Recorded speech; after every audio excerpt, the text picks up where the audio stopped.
The 50th anniversary of Doctor Who was a massive undertaking for Stephen Moffat. There were so much extended media surrounding the 50th anniversary, and it was just a massive event as a whole. So it was really exciting that eventually, many years down the line, he would novelise the story. Released alongside Rose, City of Death, The Christmas Invasion, and Twice Upon a Time, there was a lot to novelise. It's probably one of the bigger target novelizations, especially of modern Doctor Who, and obviously it's got to novelize a much longer story, so it makes sense that it's a little bit bigger, but it's certainly very interesting. The first thing to note is that all the chapter numbers are kind of out of order, so they don't necessarily match up with exactly what you'd expect. You can see here that it starts at chapter 8 and kind of just wibble wobbles around. This is obviously mostly in order anyway, so it's not so much of an issue. But another thing to note is that they're all kind of narrated by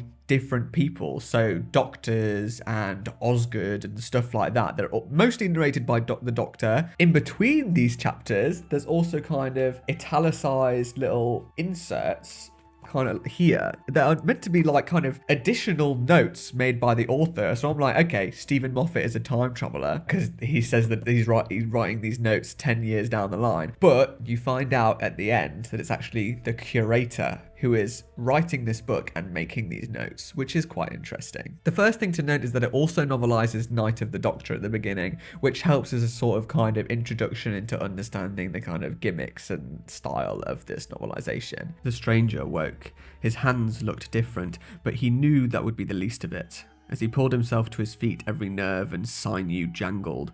Wrong, wrong, everything all wrong. No, not wrong, he reminded himself. New, just new.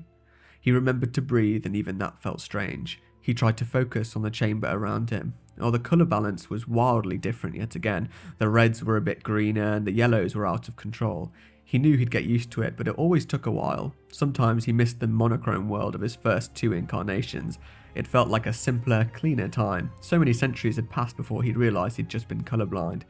He looked round, testing his focal length, and saw a beautiful woman looking at him. As I've said many times in my previous videos, I really don't like a novelization that just basically translates it word for word, and this novelization really doesn't do that. It's really, really unique in its style. It kind of takes the plot more so and revitalizes it. Not a lot of the kind of direction that it goes is the same as the actual 50th anniversary episode, so it's really, really unique compared to the actual televised story, and introduces a lot of interesting new ideas and kind of plot points as well. It doesn't necessarily feel like it has to stick to what happened exactly. Stephen Moffat loves playing with the lore of the Doctor, and a lot of these things do show up. So, for example, the Doctor has low-level telepathy, which we do know about from the show, but in this one, he genuinely, throughout the book, talks to companions and people through their brain. Like, he's literally speaking to them telepathically, which you don't really get at all on TV, so it's a bit of a change there. And apparently the Doctor's always wandering around in people's brains just for a bit of fun and stuff like that,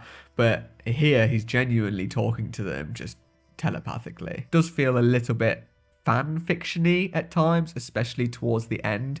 It really does towards the end feel like the gimmick's kind of gone, you know, these extra little notes from the narrator and stuff. They're really the same after each chapter. It's like, oh, this happened, did you guess which Doctor was narrating? And you're like, yeah, I know what's happening, can I get on with it? There's only a couple of these interjections that are genuinely actually quite fun to read, such as one somewhat towards the end where the curator and the Brigadier are hanging out. Your book is a clear breach of security. There's classified material in there. I've thought about that, I said, and I have a clever plan. He rolled his eyes. Really? I'm going to write fiction on the back. Oh, for God's sake. No, seriously, it'll be released as fiction and sold only in the fiction departments of bookshops. That way, everyone will think it's not true. But it's not fiction, is it? It's fact. Fact, fiction, same thing, I told him. For God's sake, no it isn't. He thumped the table with his big silly fist, and all the little Daleks on the board jumped at once like they'd had a fright. I think I laughed for 5 minutes. Fact and fiction are not the same thing. Please don't be ridiculous. Oh, Alistair, think about it.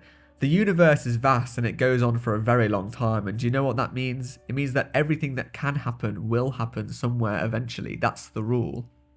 That means that every story you can make up will actually happen one day, somewhere in space and time. The only difference between a factual book and a fictional book is that factual books are written after the event and fictional books are written before the event, which makes fiction much more useful, don't you see?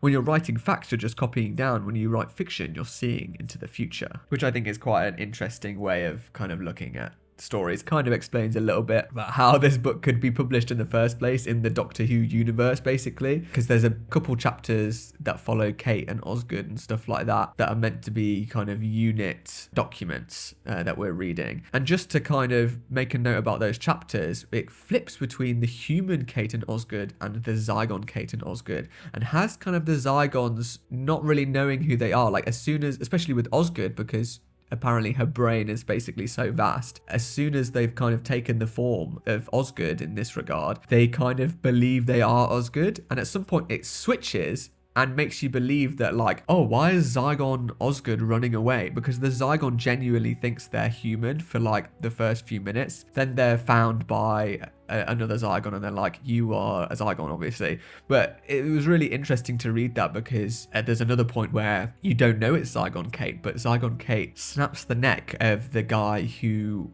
works at the Black Archive, who gets his memory erased after every shift, who thinks it's his first day and dies thinking it's his first day. And Kate kills him and you're like, oh my god, is Kate doing this just out of like sympathy? But no, it's like the Zygon doing it, but also it's the Zygon doing it out of sympathy. Like the Zygon genuinely is like, why are humans doing this to this poor guy, and kind of puts him out of his misery. I also believe it's in these chapters where they canonize the Peter Cushing Doctor Who films into in-universe films that the Doctor really enjoys, which is, I don't really know how that works, but it's funny. One of the other failings of this book is just the amount of elaboration. It kind of elaborates way too much on the moment and elaborates way too much on how the Doctor saved Gallifrey, and that kind of moment towards the end of the story. It goes into weird details and changes some details, not necessarily for the worse, but it's not really necessary changes, and it feels like that by the end of it is kind of a bit gimmicky and elaborates a bit too much on certain aspects that it doesn't really need to, and the original story worked fine. Another thing Moffat adds is some stuff to do with River, and River trying to help the Doctor come to terms with what happened and also talk to a therapy bot. There's also a moment where they're both in a bath and the 10th Doctor is fully clothed. But anyway, the Doctor, apparently the reason why he forgot about all of the children that he counted on Gallifrey was because he spoke to a therapy robot that erased his mind, which, I don't know, I would have preferred it if it was more of an active decision on the Doctor's behalf to forget how many children died on Gallifrey that day, not kind of a passive moment that happened to him. It makes his character a little bit more kind of dark, knowing that maybe he made the decision to forget that he killed 2.5 billion children. Chapter 3, as it is numbered, is quite interesting because it breaks up the Doctor's journey to the Tower of London into the 3 unique viewpoints. So it does the War Doctor first, then it does the 10th Doctor, then it does the 11th Doctor, and how they remember these visits, what they think of the other Doctors and stuff like that while they're doing it, and then it kind of comes together and in the conversation about the children of Gallifrey in the Tower of London. There's a constant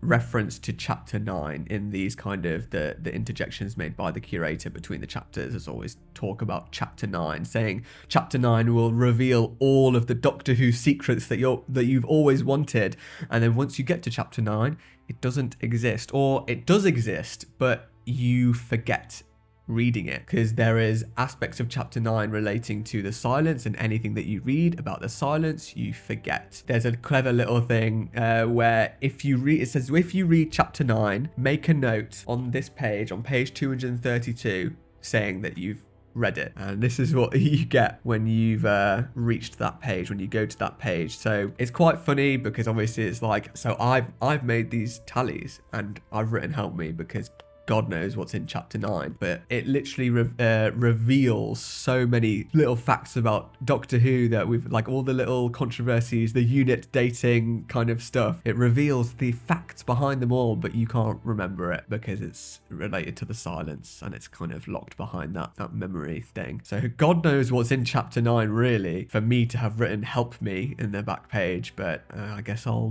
it's ignorant bliss that I live in, and I'll never remember. As a whole, the story is still really well presented. You still get the whole themes and the really cool moments with the War Doctor. He's probably the most interesting character, not just in the novelization, but in the episode as a whole. So the Day of the Doctor is such a strong story that it'd be quite easy to novelize it, and I appreciate that Stephen Moffat's made such an effort to make it more interesting. I can imagine that people have watched the Day of the Doctor quite a lot. You know, it's such a massive episode that it's something that you can revisit quite a lot. So I appreciate again that Stephen Moffat's made the effort to make it a bit more unique than just watching the episode itself. That being said, like I mentioned before, it is quite gimmicky, and you kind of, whilst it's got some fun gimmicks like the chapter 9 stuff, there's some extra stuff that is just, it kind of ruins it a little bit with all these extra moments added to the climax of the story when saving Gallifrey, with all the other doctors being involved and stuff like that. And these all of these kind of clarifications throughout the book that you don't need, because a lot of stuff is just inferred through dialogue, but there's a lot of clarification of things that people say,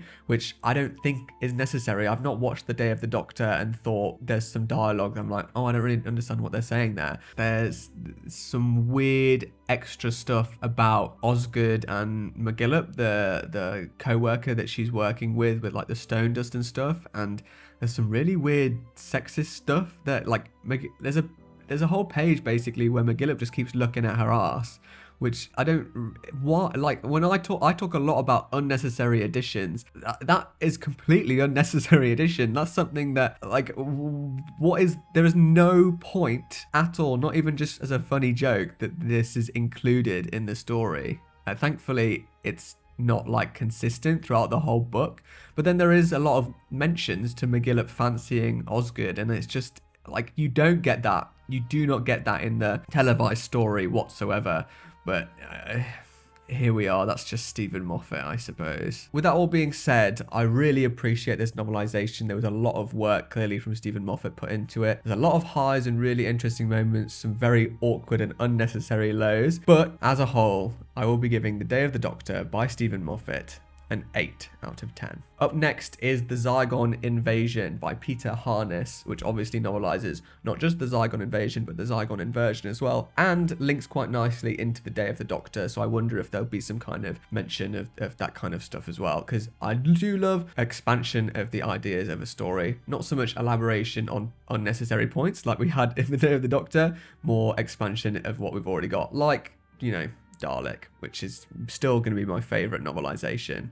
So I would recommend maybe going back and watching that video, because I really, really like it. And I talk a lot about how much I like it. But either way, up next is the Zygon Invasion. And I'll see you then.